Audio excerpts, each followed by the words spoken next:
Welcome to A Moment of Zen. Time to sit back and relax as model, actress, mentor, and supermom Zen Sams takes you on a sexy and wild ride, covering the latest in film, fashion, pop culture, politics, and entertainment from the millennial mom's perspective. Here's your host, Zen Sams. Hello, my beautiful friends and loyal listeners. It's always a pleasure to spend my time with you on the airwaves. Thank you for listening and interacting with me on social media. That does truly make it all worthwhile. Please make sure to follow me at Zen Sams. That's Zen with an X, not a Z. Also, remember that we're now on TV. Tune in at watch.kpmedia.tv and catch a moment of Zen on the Impact Live channel Sunday mornings at 11 a.m. Eastern. All episodes are now available on demand. We have a great show lined up for you today, a double influencer segment. We're featuring Steve Stanulis, a native Staten Islander, NYPD officer, and Chippendale Dancer turned actor, director, producer. Yes, you heard correct. He also ran personal security detail for celebrities like Kanye West and Leonardo DiCaprio. Today, we're chatting with Steve and getting the latest scoop on his projects. That segment is brought to us by Romulus Entertainment. In our Crypto Frontier segment, we're featuring celebrity matchmaker and life coach Carmelia Ray, joined by returning contributor Chris Pulley, who serves as CEO of CCP Digital and Bad Media Group. We'll be discussing love in the age of cryptocurrency.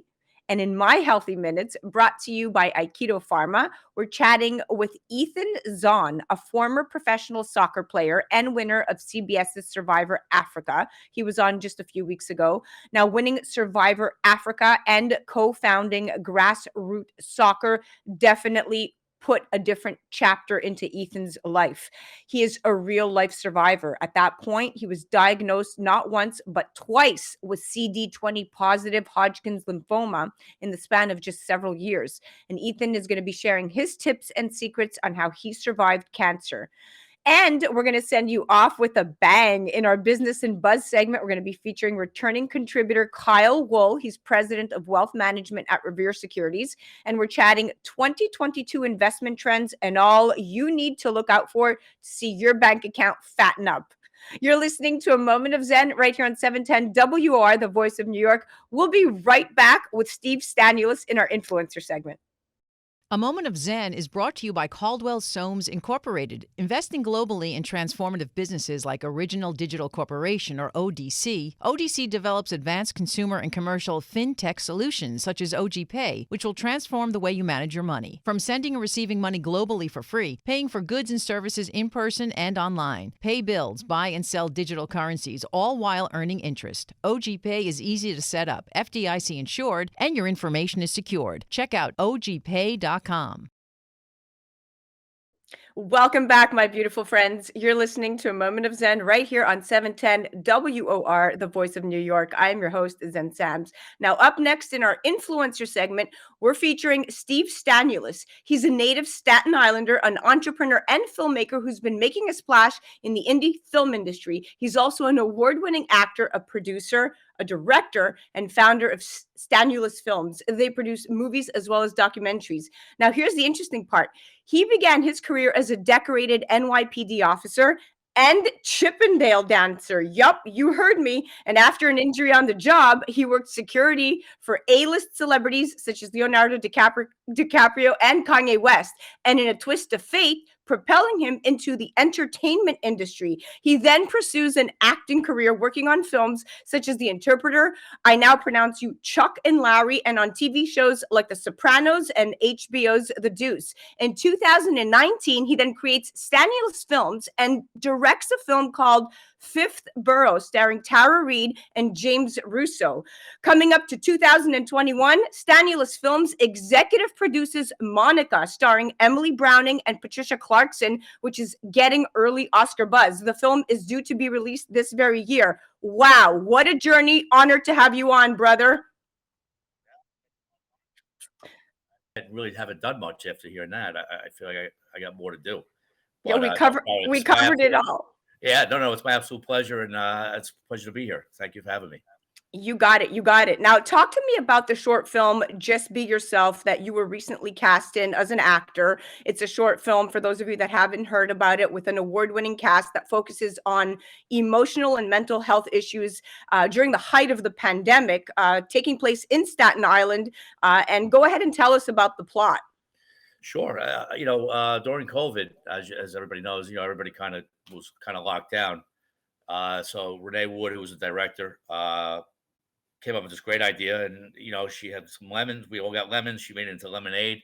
She asked me if I'd be interested. She told me about the character, and basically did what I'm doing right now. So sitting talking to you in a character, but as a character, going through what mentally what's happening, and it was a pleasure to be a part of. The cast was great, and it turned out amazing. I mean, it's been in 2 film festivals, and it's won. She's won Best Director. And it was an all female, behind the scenes, and it was great. And they did a great job. Big shout out to my good friend William DeMeo, because he was part of that award-winning cast. William DeMeo from Gravesend and The Sopranos, and then Michelle, also a good friend of mine, Michelle Francesco's. She's also from executive producer on Gravesend and Bare Knuckle Brawler, and her co-star with Renee Wood. That was Renee Wood, and that was incredible because she's from the Cafoni and St. Joseph's, and of course you. What a great drama, written and directed and edited by an all-female production team. So big hat off to that, and kudos to you for taking part in that. Now let's chat Kanye West. You worked as Kanye's bodyguard during some of his biggest headlining making moments, including a behind-the-scenes meltdown that we all remember on Saturday Night Live, and his appearances at New York Fashion Week and at the Met Gala. You claim you went on many adventures with Kanye, including a brawl when he allegedly wandered into the wrong hotel room at our very own Waldorf Astoria here in New York City. Talk to me about what it was like working with him. Again, he's a unique guy. We've had a lot of history. When I first took the job, I was told, again, I had not keep in mind real fast. I haven't worked security since 1999, when I was with Leo and all those guys, and different experience. So 2016, I get this text. Kanye's in town. Are you available? I happen to be available. They said, you're probably not going to last, but check it out. So I said, okay, great. So, I was there for the first week of Fashion Week, and our first meeting is a story that, is famously out there. Our first encounter was meeting at the music studio at an elevator. I introduced myself. He was waiting for me to press an elevator button. And I said, well, it's my first day. I don't know. So he got all upset that I didn't call ahead. So he started getting crazy that I didn't call ahead, and I'm wasting his time. And I said, listen, we could do this 3 ways. 1, you could press the button and tell me which button it is. Now I'll never forget. 2, you could press the button and now I'll never forget. Or 3, you could see it with me all day and tell me how important your time is. So that was our first meeting, and it kind of got crazier from there. But I must say I was requested back. So I worked the first of turf at the Met Gala, and then I had to get coerced to come back. I'm sorry. I did work Fashion Week, and I was coerced to come back to the Met Gala. So let me ask you this. You were going to write a tell-all behind-the-scenes documentary. Are you still making that, and are they threatening to sue you? I was approached to do this. It's not really a tell-all. Kind of, yeah, I guess it is a tell. It was just basically my experiences on a day-to-day. Sure. I worked from beginning to end. I mean, I'm not throwing anybody under the bus. I'm not talking about anything scandalous. I'm just talking about my time with him. So is it happening? It looks like it's going to happen. Yes. It looks like Good job. Yes. Good job. So we'll put that's being put together now. As you know, with networks and all these different production companies, everything takes time. I's dotted, T's crossed. And no, I'm not getting sued, because if I was getting sued for $30 million, I probably wouldn't be doing it. So yeah. So we're good. I'm still got $30 million in my pocket. Love it, love it. Now, talk to me about your career, where you're at right now. Fast forward to, you work with all these celebrities. You're producing films, you're directing films, you're acting in films. What's your secret to success? Because you're also an influencer of sorts on social media with great engagement rates. Lots of people that know you are highly supportive of your projects. Tell me your secret.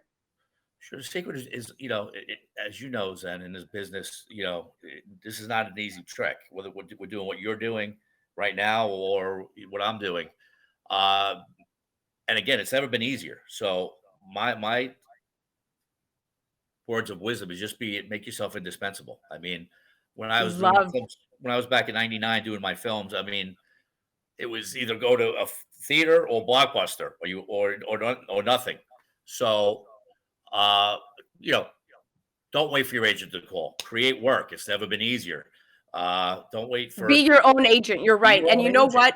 what? You couldn't have said it better. And we're out of time. I'm going to take a commercial break, but I want to come back to you. So you stay put right there and we'll continue our conversation. Guys, that was Steve Staniulis. Check him out at stanulisfilms.com or on the gram at Steve Staniulis. You're listening to A Moment of Zen right here on 710 WOR, the voice of New York. I'm your host, Zen Sams. We'll be right back after this. Moment of Zen is brought to you by Biche Cucina and their newest location in Soho. At Biche, you'll be dining in a relaxed and elegant atmosphere with friendly, attentive service that offers delicious dishes from Northern Italy and American cuisine. Biche caters to all dietary needs. A DJ entertains on Friday and Saturday evenings, and live upbeat jazz for Sunday brunch. Located at 15 Watt Street. Online at bichecucinasoho.com. A Moment of Zen is brought to you by Aikido Pharma, an early-stage pharmaceutical company developing innovative drugs for improving anti-cancer and antiviral therapies. Traded on the NASDAQ under ticker AIKI. They have first-in-class partnerships with leading medical universities like the University of Maryland and the University of Texas. To learn more, go to www.aikidopharma.com. Welcome back, my beautiful friends. You're listening to A Moment of Zen right here on 710 WOR, the voice of New York. I am your host, Zen Sams. Now, up next, we have My Healthy Minutes brought to you by Aikido Pharma. Aikido is an early stage drug development company dedicated to finding new solutions for life-threatening diseases. They publicly trade on the NASDAQ under ticker symbol AIKI. Now, looking ahead to a new year of advances in treating and diagnosing many types of cancers, the specter of the COVID-19 pandemic still looms very large, with an anticipated increase in late-stage diagnosis because of delayed screenings. Therefore, early detection is so important. In general, earlier the disease is diagnosed, the better your chances may be for remission or long-term survival. It's important to not ignore warning signs your body may be giving you. Learn about the signs and symptoms of cancer, both those that are common and those that are uncommon. Know your cancer risks and take action. There are many causes of cancer, but overall, it's thought that most cancers are multifactorial, meaning that many factors work together to either increase or decrease the risk of the disease. Cancer can be the result of genetic mutations, viruses, or environmental carcinogens. Today, we are chatting and featuring Ethan Zohn, a former professional soccer player and winner of CBS's Survivor Africa. Winning Survivor Africa and co-founding Grassroots Soccer is definitely one of his highlights. Grassroots Soccer is a first-of-its-kind NGO that uses the sport of soccer to teach at-risk youth self-reliance and critical life skills. But that much compassion towards humanity comes from humble beginnings, and yes, especially from personal hardship. The more pain one has felt in their lifetime, if channeled properly, can lead to great levels of empathy towards others. Ethan is a real life survivor. In 2019, he went from a fit and active 35-year-old athlete to becoming the unlikely face of cancer. Diagnosed not once, but twice with CD20 positive Hodgkin's lymphoma in the span of several years. Ethan endured years of aggressive treatment, including 14 different forms of chemo, 22 blasts of radiation, and an autologous stem cell transplant.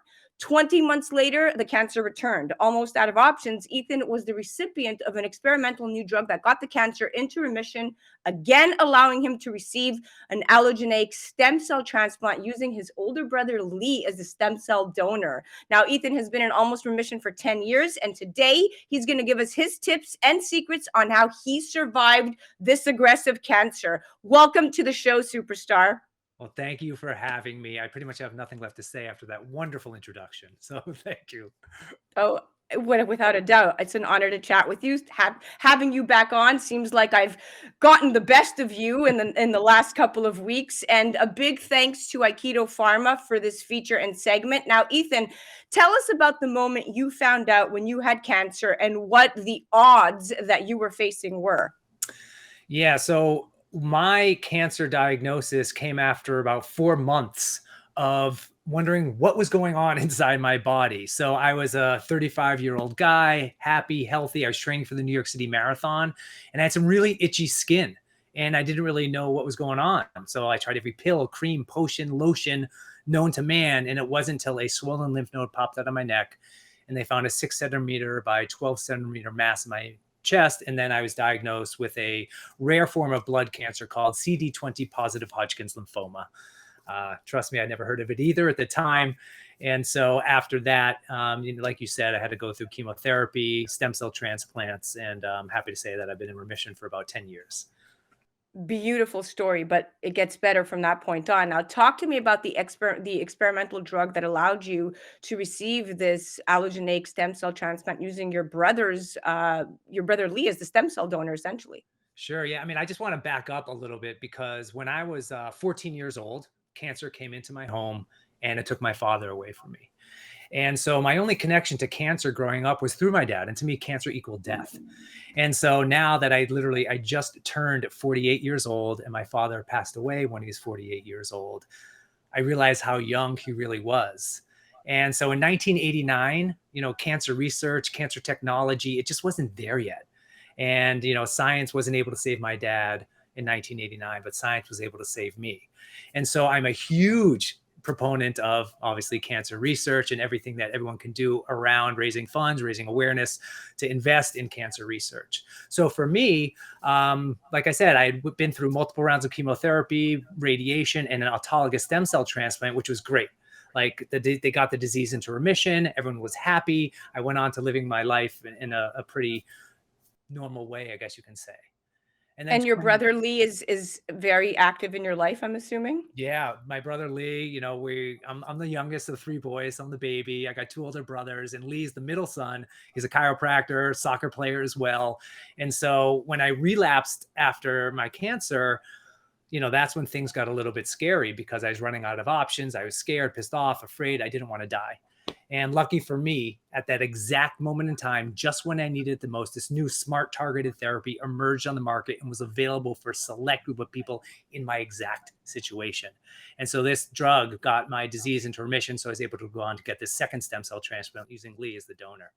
That is so beautiful. Yeah. And I've gotten chills twice throughout this interview, like literally chills radiating down my body every time you have given me these markers in your life, this divine intervention that we call destiny or fate or however you want it, that still has kept you here today. So, wow, this is incredible. Now, talk to me about how you managed to run the 2010 New York City Marathon 9 months after your first transplant. And then you ran in 2012 the NYC Marathon while undergoing chemotherapy. And then again, you ran the 2013 Boston Marathon 11 months after your second transplant, notably the same year as the bombings. Yeah. Wow. That is some level of perseverance, my friend. Thank you. Well, fitness has always been a huge part of my life. And I truly believe that, leading a healthy lifestyle, being physically fit, eating well, sleeping, all that stuff is just great for general health. But I was a former professional soccer player. I was healthy my whole life and I still got cancer. And so when I was diagnosed, I was literally in the middle of training for the New York City Marathon, but obviously I had to postpone it because of the diagnosis. So every day I'd be walking into Memorial Sloan Kettering Hospital, which is in New York City, which overlooks First Avenue, where the marathon runs every year. And I'm like, if I survive this, I'm going to run this marathon. I'm going to run up First Avenue, and I'm not going to have to go in for a freaking doctor's appointment, you know? So I got the diagnosis. I got better. I ran the marathon. And then, like I said, I relapsed. And this new therapy, this new drug, was so successful in my life that I was able to run the New York City Marathon again while undergoing chemotherapy. Traditional chemotherapy, it kills like the good and the bad cells. So you lose your hair, you feel miserable, you're nauseous, all that stuff you read about when learning someone's going through cancer. But with this new smart targeted therapy called Etcetris, game changer. I mean, I could look in the mirror and see myself looking back, and the side effects weren't as bad as traditional chemo. So I was able to manage running a marathon while going through this. Well, there you have it. And that's why, like you said, echoing your sentiment about how important it truly is to participate, invest, fund, donate to cancer research, because essentially it does save lives. Now, you often hear cancer described as a battle where you have to fight to survive. But since the fight is never fair, one would ask, exactly how does an individual survive cancer? You obviously have many secrets up your sleeve, not just perseverance and a clean diet. What is the first? What's the most important piece of advice you could give to somebody that is currently undergoing cancer treatment and radiation? Well, I firmly believe that acceptance is a really important step in getting a diagnosis, any diagnosis, whether it's cancer or COVID or HIV, because once you accept what's going on inside your body, then you can move on to the next phase of the process, which is how do you want to map out how you want to live the rest of your life. So there are a lot of people out there that just like, why me? Like, why this is happening to me? And you just, living in this denial phase doesn't enable you to take the proper steps to live a healthy lifestyle and plan your life. So for me, it was acceptance. The other part of that is community, like surround yourself with family and friends. And I truly believe that like nothing is more empowering than the truth. Often the thoughts, the feelings, fear, heaviness, anxiety, happiness, laughter that a cancer patient is going through is the same as a caregiver. However, if you're not talking about it and you're not honest and authentic about this experience with the ones taking care of you, it's a really difficult journey for both parties. And so being honest and truthful about how you're feeling with those around you, I think is a really successful path forward when you get a horrible diagnosis. Yes, that's the truth, my friend. And also, I would have to say, learn all you can about your cancer and use the resources available, because studies have found that taking the time to educate yourself about your cancer not only helps you feel more empowered and in control of your treatment, but may make a difference in your outcome as well.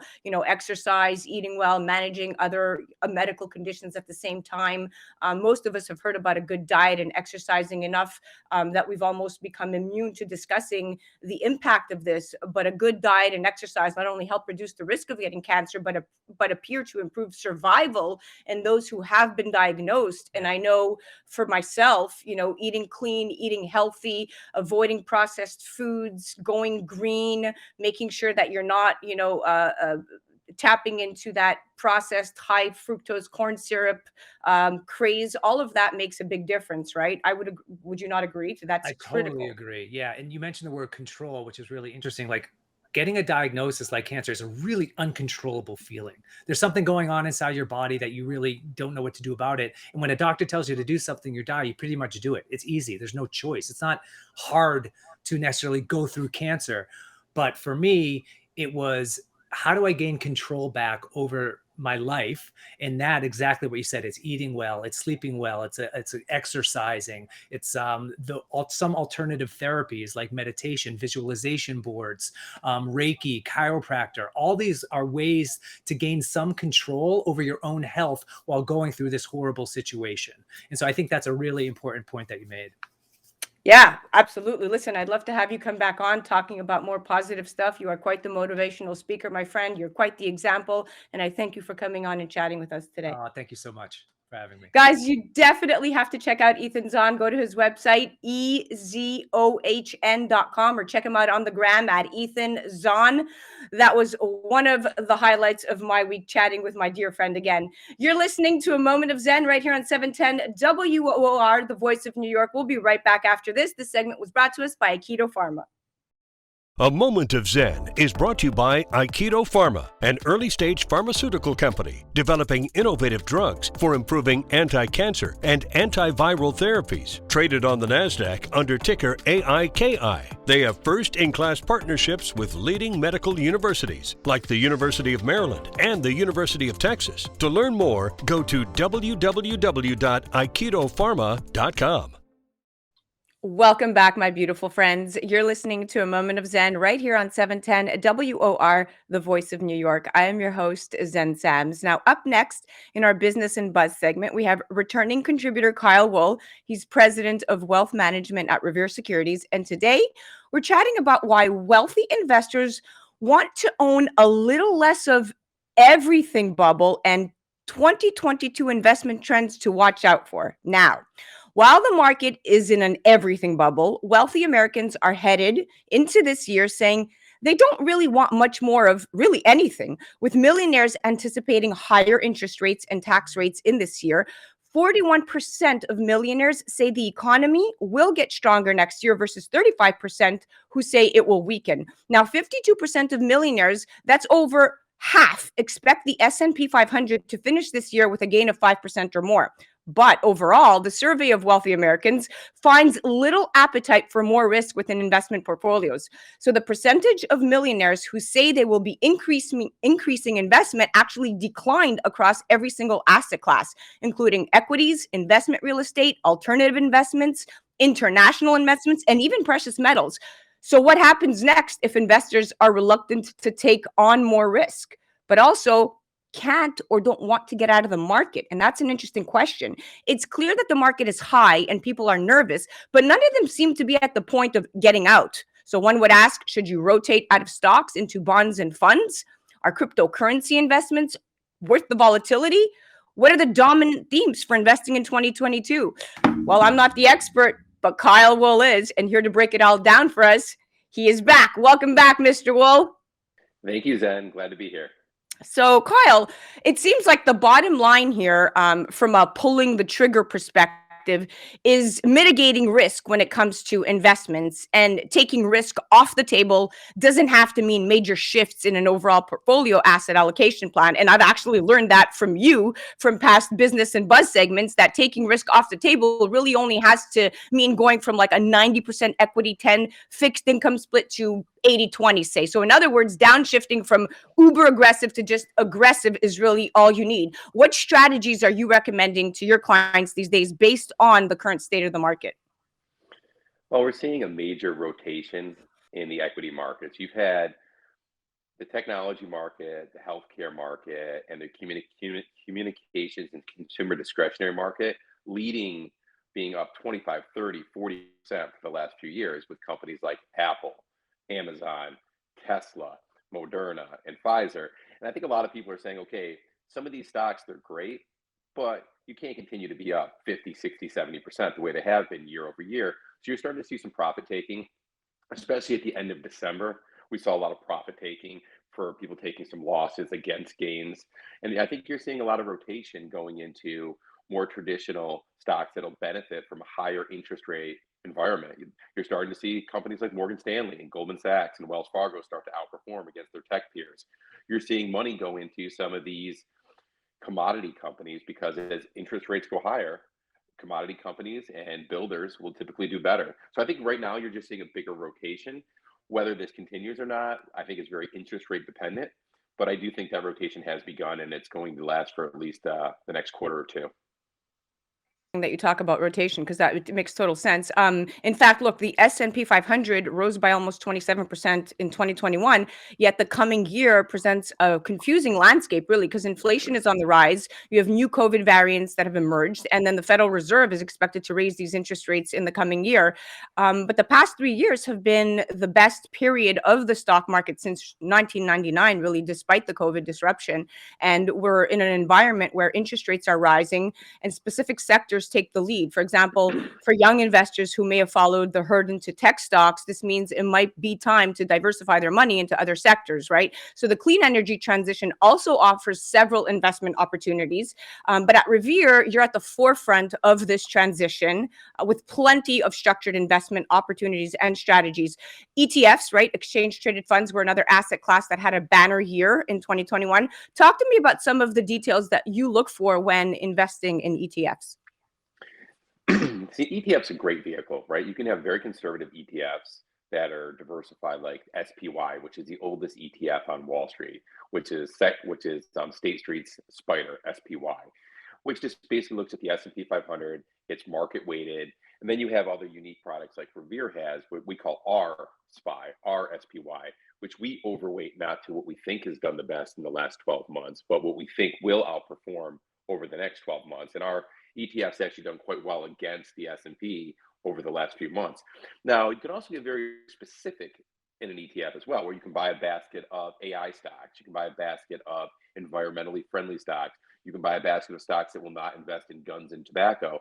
So instead of just buying that one stock, what may have individual stock risk, you can buy a basket of 30 stocks or 50 stocks in a sector that you personally think will outperform, whether it's AI, whether it's part of the Metaverse and some of these new exciting technologies, or maybe you just think that oil and gas are going to do well. You think that traditional fossil fuels will do well, or you think just solar is do well. There's, I think, over 6,000 different ETFs right now to choose from. One thing I would caution for the average investor, probably best to look at the underlying volume and the spread of the ETF. Don't buy something because it sounds sexy and it only trades a couple hundred shares a day.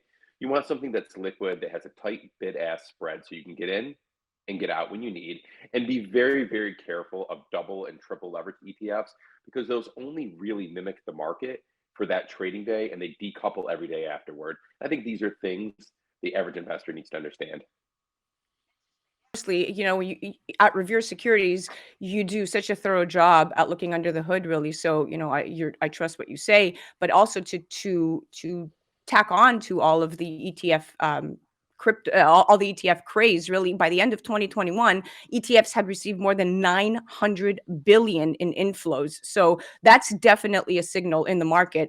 Now I'm going to move on to stimulus money coupled with low interest rates drove investors' cash into risky assets, such as cryptocurrencies during the pandemic. You touched upon it a little bit earlier, but the market cap of cryptocurrencies grew to more than 1 trillion, Kyle, during this time. So decentralized finance and non-fungible tokens, right, DeFi and NFTs, became the latest buzzwords, and governments around the world are mulling the introduction of central bank digital currencies, CBDCs. What do you say to this? I think it's a very interesting time for NFTs and for cryptocurrency, right? And again, there's many things around crypto, like the blockchain itself is a different technology than actually going and buying something like Dogechain, which may not have any underlying value, right? So I think when you look at crypto, we have to look at the whole environment of crypto.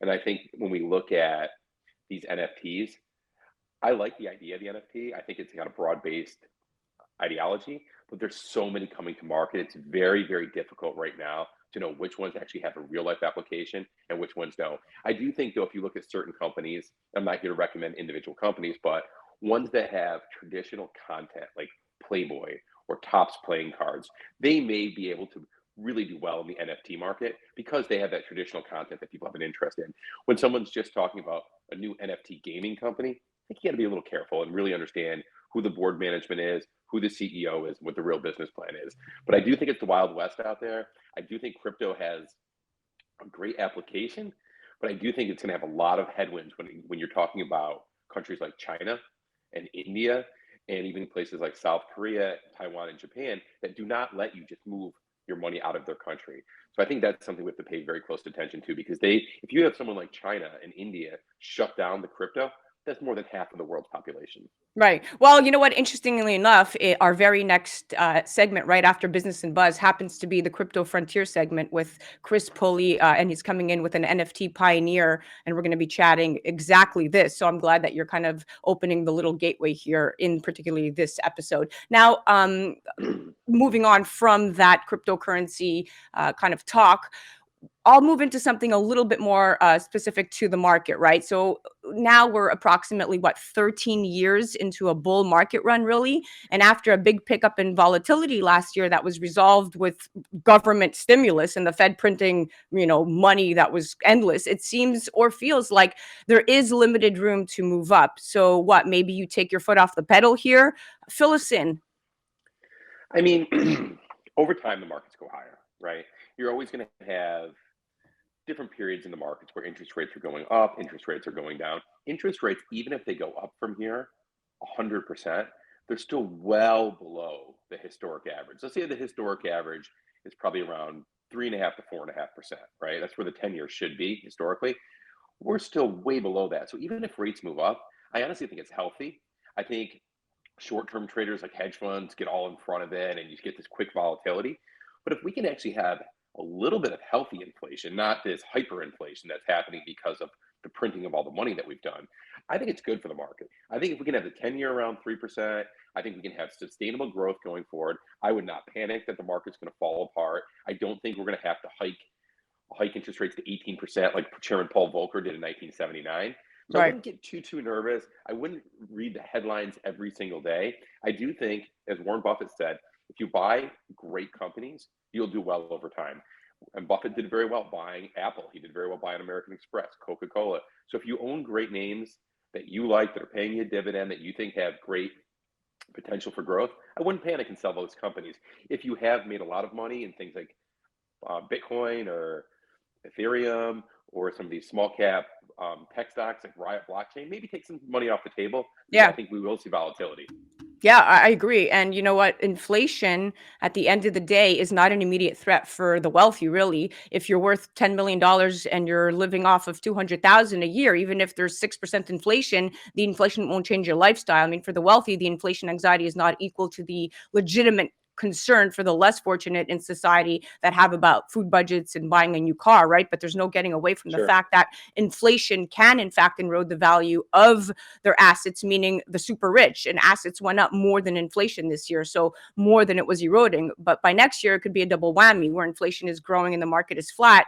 You're seeing erosion of value. And that makes it harder to weigh inflation relative to investments after a period when investors have benefited for such an extraordinary market. How do you really hedge yourself against this, though? Having a diversified portfolio. I mean, there you go. I think you've heard me say it before.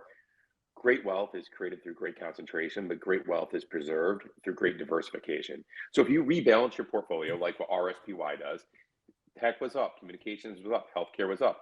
Maybe those shouldn't be the largest parts of your portfolio. At the end of the year, you should pare those back down and rebalance your portfolio.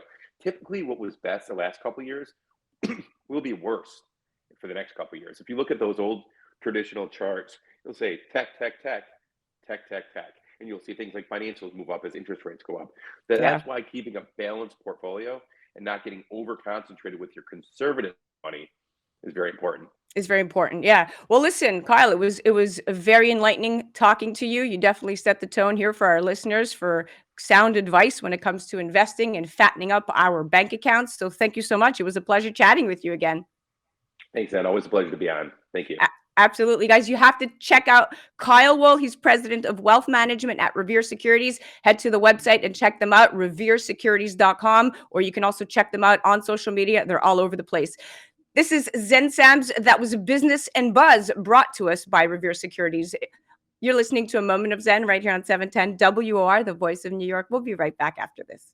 A Moment of Zen is brought to you by Revere Securities. Revere is committed to building a relationship of trust in which they work closely with you to help you define your objectives, explore alternatives, and choose the financial and investment strategies that are most appropriate for you. Go to reveresecurities.com. A Moment of Zen is brought to you by CCP Digital, bringing you a view from inside blockchain, cryptocurrency, and NFTs. Introducing the latest Blockchain Heroes series, Retro Rebellion NFT collectible card packs from the Nifty Company. Available January 2022. Find out more online at ccpdigital.com. Welcome back, beautiful people. You're listening to A Moment of Zen right here on 710 WOR, the voice of New York. I am your host, Zen Sams. Welcome to yet another amazing influencer segment brought to us by the newly CCP Digital, joined to our sponsor lineup. And in our Crypto Frontier influencer segment, we are featuring celebrity matchmaker and life coach Carmelia Ray. She's joined by our returning contributor, Chris Pulley, who serves as CEO of CCP Digital and Bad Media Group. We're going to be discussing love in the age of cryptocurrency, to have and to coin. Now, in most places on the internet, crypto takes on a parents just don't understand vibe. Yet mentions of cryptocurrency are nearly 3 times more popular on OkCupid dating profiles now than they were last year. Tinder has seen a 6-fold increase since August of 2020. The tight-knit nature of the community, in fact, lends itself to relationships. Though you may disagree on whether to buy the dip, it's safe to assume the person you're talking to generally believes in decentralization. When you're a Bitcoiner or a cryptocurrency enthusiast, it's almost like a world view. It becomes a little difficult to relate to norms, so to speak. Legend has it the first Bitcoin wedding took place in a hotel ballroom near Disney World in 2014 when David and Joyce Mondras said their vows in front of an orange Bitcoin ATM. The screen displayed a QR code adorned with heart emojis. When scanned, a transaction with data about the wedding appeared. They were unwitting trendsetters. These days, it's downright common to incorporate DeFi into your I-dos. Welcoming now to the show is celebrity millionaire matchmaker Carmelia Ray, who is now accepting cryptocurrency as a form of payment for her services, advisor to some of the world's most successful entrepreneurs. She's always believed that your network equals your net worth. She's joined by Chris Pulley, CEO of CCP Digital, a veteran boutique digital media and analytics agency. Chris consults with some of the top innovators in the blockchain, NFT, and gaming spaces. Welcome to the show, my beautiful friends. Thank you. Thank you for having us. Happy New Year. Carmelia, you look beautiful. Chris, welcome back. Thank you. So, Chris, I'll start with you. Okay. So, crypto is becoming more mainstream as it offers better payment security, and Carmelia is now accepting it for her matchmaking services. Statistically, credit and debit cards were the source of the majority of fraud reports among all payment methods in 2020. Talk to us about the benefits of accepting cryptocurrency as a form of payment versus the more traditional routes. Oh, thank you. Thank you, Zen, for having me on the show. And great to meet you, Carmelia. This is exciting. It's a broad question. There's so many different perspectives you can look at how crypto blockchain is intersecting with transactions in business in a myriad of areas and places. I think one of the probably biggest benefits is the speed of transaction, and depending on the size of the transaction, crypto can really facilitate a very inexpensive, immediate payment. And I know as a business owner, that's something I really enjoy. Yeah, absolutely. I mean, cryptocurrency is also considered more secure than credit and debit card payments. And I'm assuming this is because cryptocurrencies don't need third-party verifications, so to speak. Like when a consumer pays with cryptocurrency, their data isn't stored in a centralized hub where data breaches commonly occur, right? Rather, their information is stored in their crypto wallet, and that is key. So yes, efficiency, safety, all of this stuff is critical. Carmelia, congrats on taking the digital leap and incorporating crypto into your business. Yeah, it actually happened organically. I had a client that I spoke to in December. She's heavily invested in crypto. She's now, I think, thinking of, and for confidentiality's sake, will not mention her, of course, but she's the one who said, "Do you accept crypto?" And I said, yeah, I accept crypto. So we can do that. So we're working that out right now. So I've got the wallets, have to talk to my accountant about it, but it was an easy transfer and it was done simultaneously. Here you go. The transfer was in, it's money. And actually it has appreciating value. Some people might think it's risky based on the crypto market, but if you are invested and you're knowledgeable, it's certainly something that I'm looking forward to. Yeah, I agree. People are definitely vying these days to be forever crypto bound. And Hmm. there are actual reasons cryptomancing works so well. The first is obvious. If two people met because of crypto, they immediately have a mutual interest. Long-term relationships definitely work best when built upon a shared set of values. So I can see where this is going in terms of the wave of the future for the dating world. Chris, the first is obvious, right? When we're talking about cryptomancing, if you feel that cryptocurrency is attracting you to somebody of the common mindset, then you are now more attracted to that person based on this shared set of values. Do you feel cryptocurrency is breeding a new type of personality, whether it's on the business front or even amongst your circle of friends? Wow, that's a great question. Um, is cryptocurrency breeding a new type of personality? In my opinion, the cryptocurrency is allowing personalities to be more authentic and not have so many pressures of the financial and career world on individuals' lives, allowing a personality to really come out in new and different ways. We're moving into an era where the workforce is going to look dramatically different in how it operates moving forward, and that changes the personality construct. I'm struggling with millennials in my business that don't have to work, right? So I have to find new ways to incentivize that this generation and the support and resources in ways that is not a money motivator, which is a really interesting move as a business owner. And I could see that translating into the dating world quite dramatically, as I imagine Carmelia sees.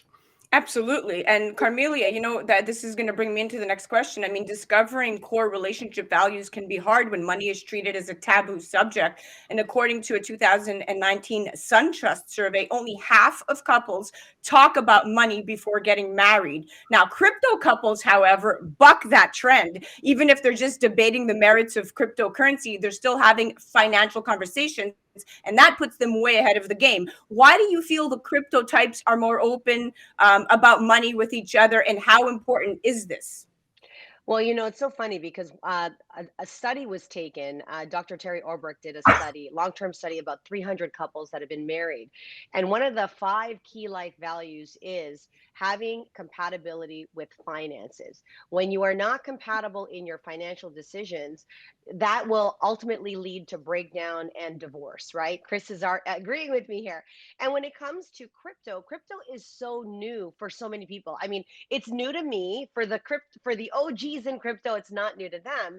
But I think the conversation, because there's a lot of unknowns and new things are coming out, the metaverse, payments, it's not yet standardized or recognized in many countries and in many retailers. So this is the reason why people who are into crypto will be more compatible and gather together because of their risk tolerance. Where those people who are more traditional and they're risk averse, it can also be very polarizing. But for those who agree with crypto, it's kind of like this new thing that they're doing together. And anytime that you're talking about finances and making sure it's an early determinator whether or not you're going to agree with this person or not. It's kind of like the vax and unvax conversation. Now we're talking about crypto. You're either into it or you're not, and that ultimately will make people have deal breakers whether or not they're going to agree with dating this person or not, because their financial decisions are just so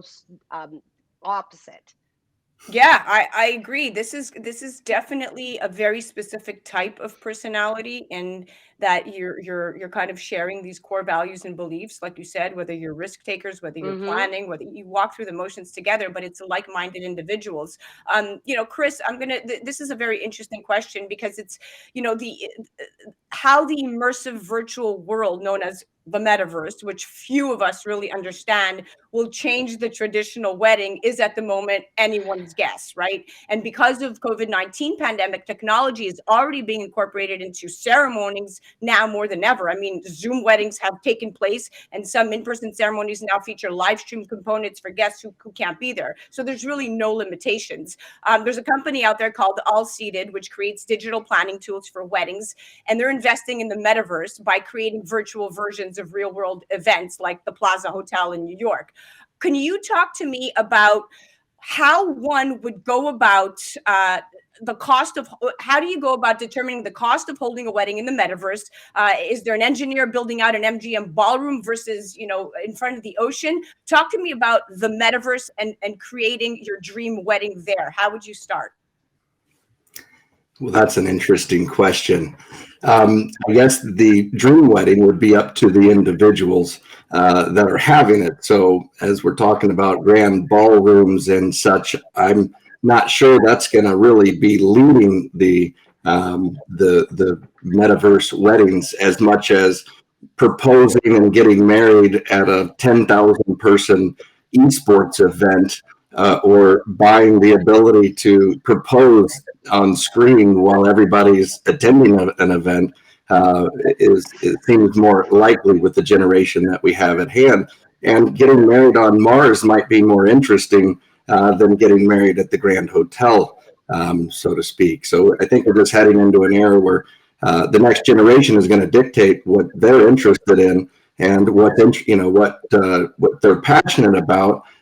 Because money in a lot of cases are becoming less and less an issue with that particular generation that has interest here, because there's so many ways financially for them to benefit. And I think that's probably one of the most interesting components, that we've got a generation growing up on learning economics and finances through cryptocurrency and gaming and full economics within inside of these games, that it's going to be interesting to see what the society looks like even a decade from now with a financially educated society instead of a financially illiterate society. Oh, yeah, I agree. I mean, right now, especially millennials, like you said, who are sitting at the forefront of this digital process, are looking at the metaverse and they're thinking guest lists that number in the thousands, gift registries that feature NFTs, non-fungible tokens for those unfamiliar, maybe even destination weddings, like you said, right, in space. And of course, this requires skill sets of software engineering and a role that's typically not wedding budget at the moment. But of course, what you do at CCP Digital is put all of this together, which is quite impressive, because you, my friend, are at the forefront of the digital process. And Carmelia, so are you. And I thank you both for coming on. This was a great, insightful session. Thank you. Thank you. Thank you so much. Really appreciate it. Absolutely. That was Chris Pulley, CEO of CCP Digital, Carmelia Ray, Celebrity Matchmaker. You could find them on the gram at ccp.digital, at Carmelia Ray. You could also check out CCP on their website at ccpdigital.com, and definitely check out Carmelia Ray at carmeliaray.com. You're listening to A Moment of Zen right here on 710 WOR, the voice of New York. I'm your host, Zen Sams. We'll be right back after this.